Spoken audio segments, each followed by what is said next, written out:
Smell ఏంటి ఇలా వస్తుంది? అవును, ఇది మన లోకల్ పార్కే కదా, మనమే కదా ఇక్కడ ఆడుకునేది. ఈ పార్క్లో ఆడుకుంటే చూడు, ఎక్కడంటే అక్కడ తినేసి వేశారు, ఇక్కడ అక్కడ పడేస్తే వెండి ఫేవర్స్ వస్తాయి. అవును, దీన్ని ఎలాగైనా క్లీన్ చేయాలి. వెళ్ళి చెప్దాం కదా. సరే వెళ్దాం.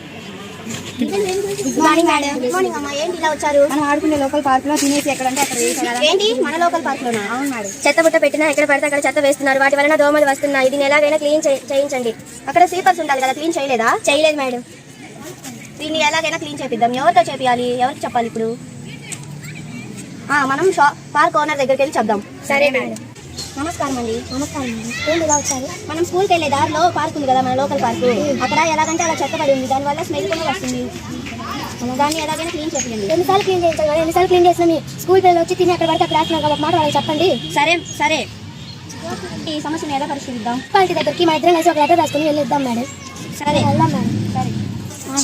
నమస్కారం మేడం. నమస్కారం. ఏంటి ఇలా వచ్చారు? మన లోకల్ పార్క్లో స్వీపర్ ఒకటే చేయలేకపోతుంది. చెత్త ఎక్కడ పడితే అక్కడ ఉండడం ద్వారా దోమలు వచ్చి కొడుతున్నాయి. దానివల్ల డెంగ్యూ ఫీవర్, మామూలు ఫీవర్ అన్నీ వస్తున్నాయి మేడం. ఒక స్వీపర్ కాబట్టి పార్క్ మొత్తం క్లీన్ చేయలేకపోతుంది మేడం.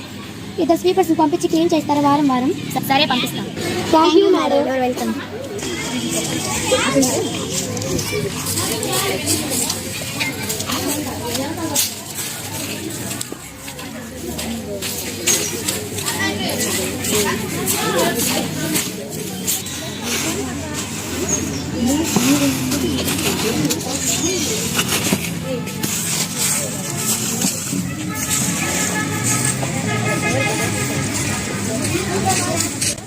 ఇప్పుడు పార్కును క్లీన్ చేయించినందుకు చాలా థ్యాంక్స్ అండి. నాకు కాదు చెప్పాల్సి, మేము ఇద్దరం కలిసి మున్సిపాలిటీకి చెప్పాలి, ఎందుకంటే వాళ్ళే కదా వచ్చి క్లీన్ చేయించాలి. అవును చెప్తాం. Thank you madam. పిల్లలు బాగుంటేనే కదా మనం అందరం బాగుంటాం, దేశం కూడా బాగుంటుంది.